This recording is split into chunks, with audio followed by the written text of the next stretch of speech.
Praise God church. Amen.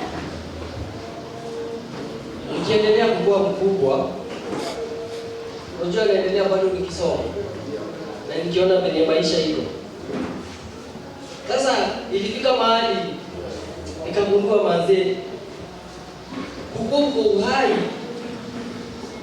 sio lazima uko na enjoy hiyo nini life. That being in life doesn't mean that you are enjoying life. Kile namaanisha ni hivi, wewe niambia uko na kidonda kwa hii mguu na uko unaenjoy maisha. Kwa hiyo nyumbani hamsikizani na mama yako anakutukana day and night, na uniambia maisha yako present. Praise God. Nitakuja kujua that we need the guidance of God. Mahali tunaenda karo ni kuchukua direction zetu.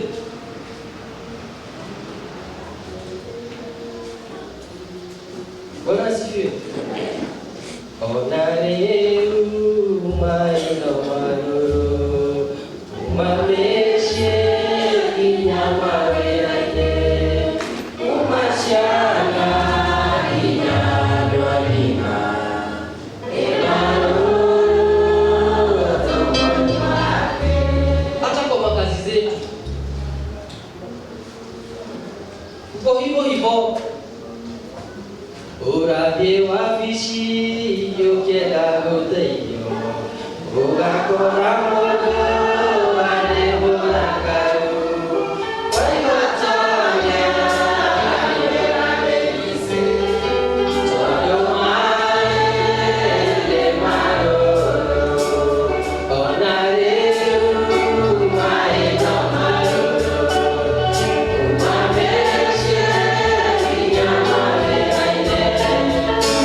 Praise God. We need the guidance of God. Asubuhi ya leo, we just have a small sermon, a short one. What God says about you. Vision yako ama vision ya Mungu kwako. Na tukitoka what God says about you, wewe mwenyewe lazima ukuwe unajua like Mungu anasemaje kuhusu maisha yangu. This is the present, but I have a future self. Praise God. What does God say about it? So number one, unafaa ujue Mungu anasema aje. Na kujua njia moja ni kukuja kanisani unasikiza neno. Njia nyingine ya kujua ni vision. Njia nyingine ya kujua ni kusoma Biblia. Praise God. Hatuishi ati kwa sababu tu ya saa hii. God, we have a future. Kuna mahali tunaenda. Now what does God say about it? Praise God. And before tufike hapo, anajuanga mahali anataka kukua. Sijui kama kuna watu who exist. I don't think labda kuna kichwa mzuri, hatuna exist. Hakuna. So all of us kuna mahali, we have dreams, we are dreaming big. Kuna mahali tunataka tukue. Kuna mahali Mungu anataka tufike. Praise God. Now comes kuna kuanga na changamoto vizuizi ni number 1 ni the present circumstances.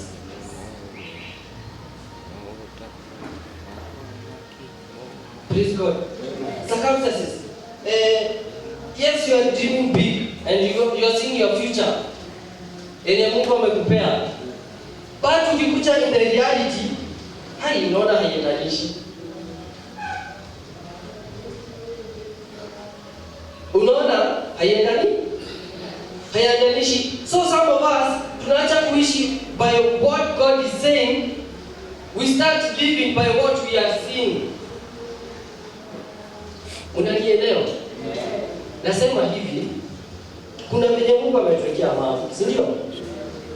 Na nimesema kama uko na kitu mzuri, unajua uko na mambo pale mbele. Na wewe ujifikirie hiyo mambo, uione na ukuje into reality saa hii, unaona hiyo mambo kuna venye haijulikani. That is present circumstances hapa. So tunaanza kuishi na venye Mungu anasema, tunaanza kuishi na venye tunapitia saa hii. Praise God. Hiyo ndio njia moja some of us go end up giving up.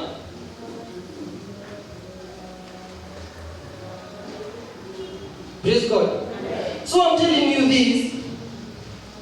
Acha niwape example nimeelewa. Mwangi nasikianga ashaiona bishop. Sijui kama nitakaa hivi. Ni kweli Mwangi?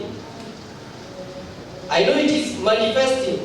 By the time it manifest, Mwangi sasa inajua anasema we walk by faith. Si ni kweli? Before it manifest, juu ina manifest, juu already hatuko kwenye tulikuwa, hatuwezi sema ati hai manifest.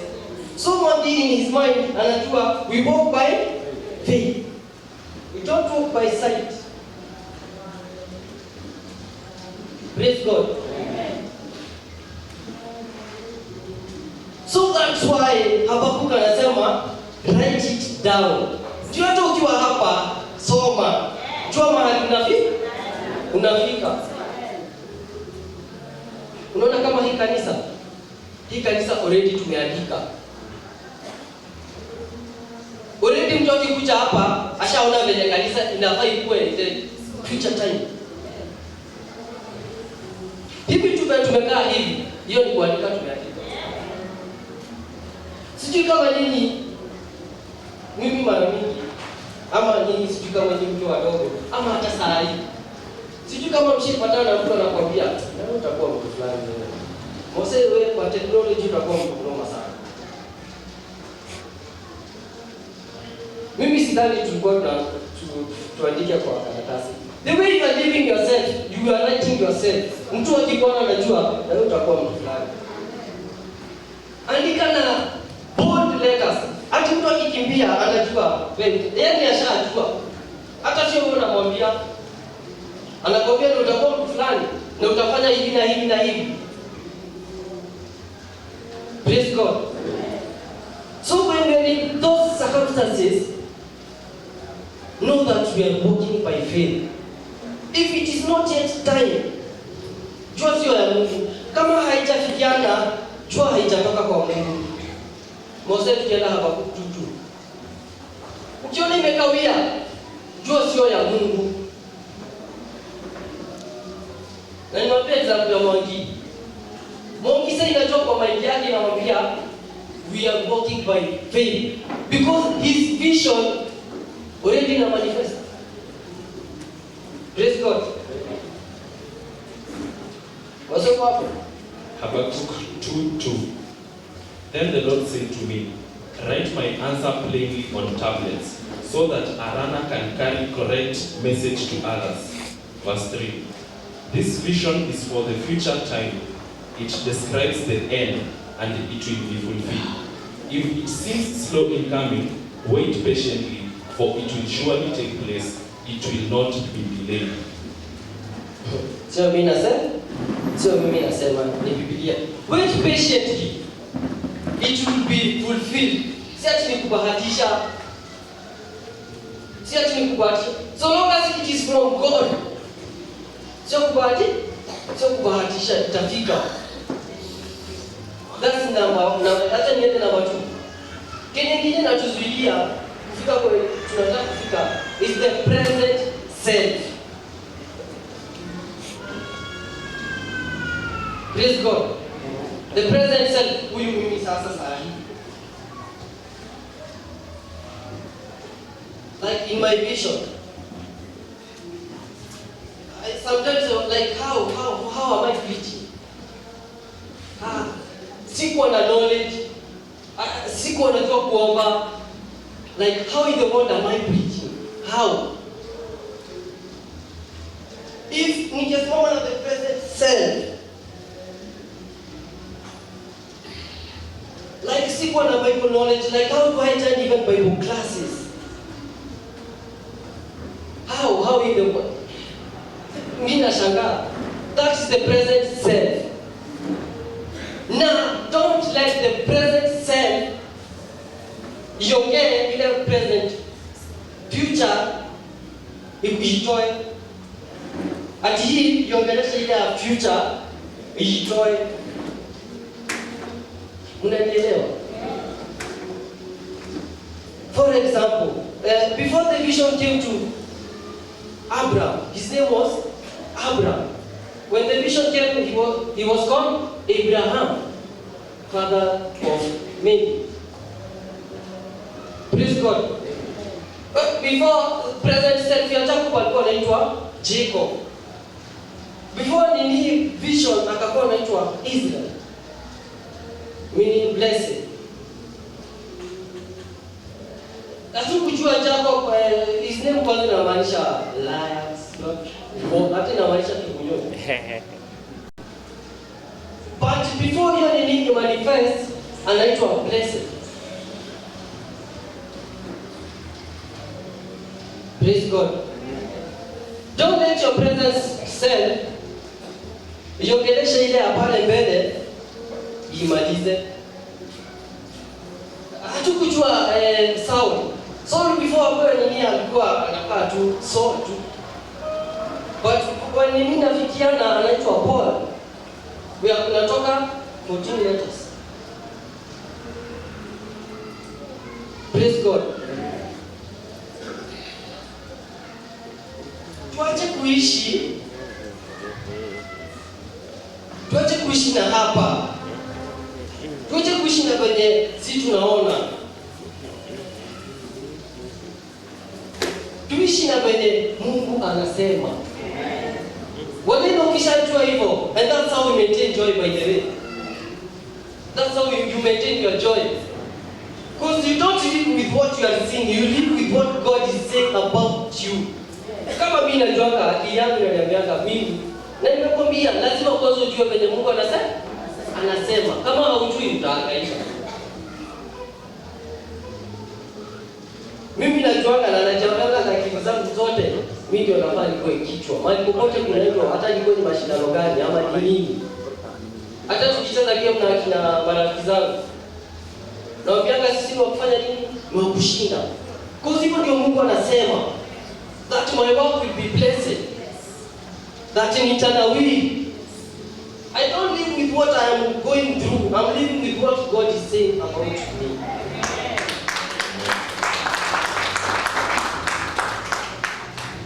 Akitaka scorpions, na zitafanya nini? Yes, hiyo ndio naishi nayo. Nikijwanga mimi sio mkia, mimi ndio nafanya kwenda kuongoza. Iko hata ni wapi, iko hata ni kazini, iko hata ni wapi. Sijui kingine. Mimi najua hivyo.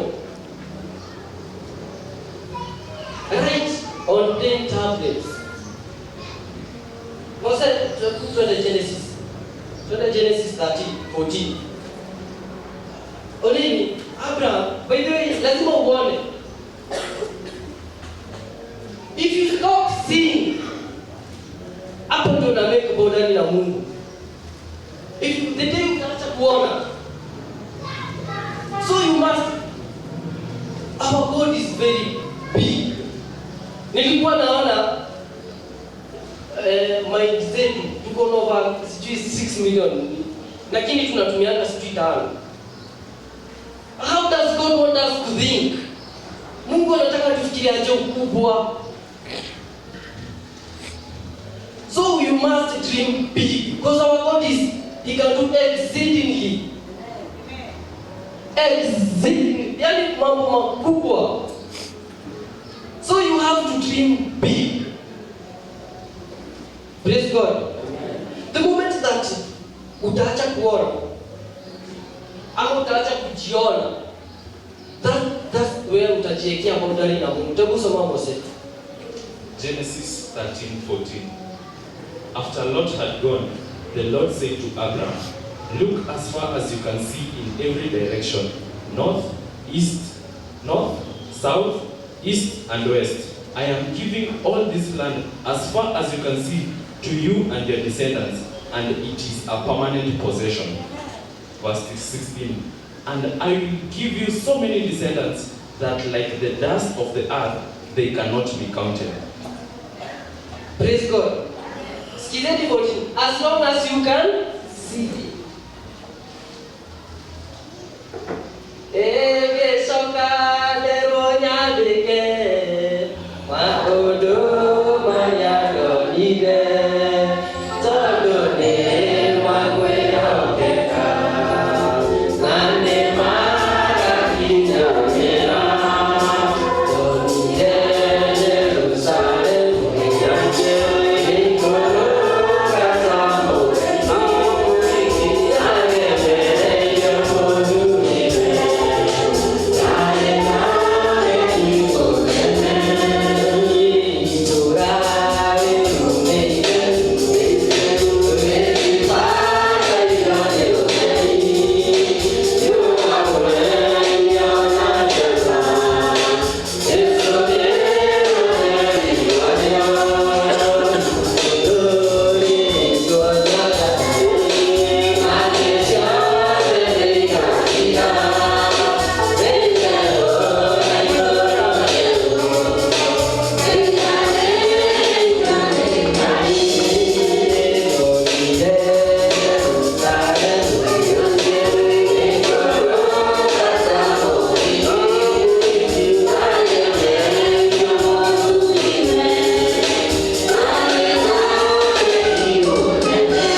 That's where you create a boundary na Mungu.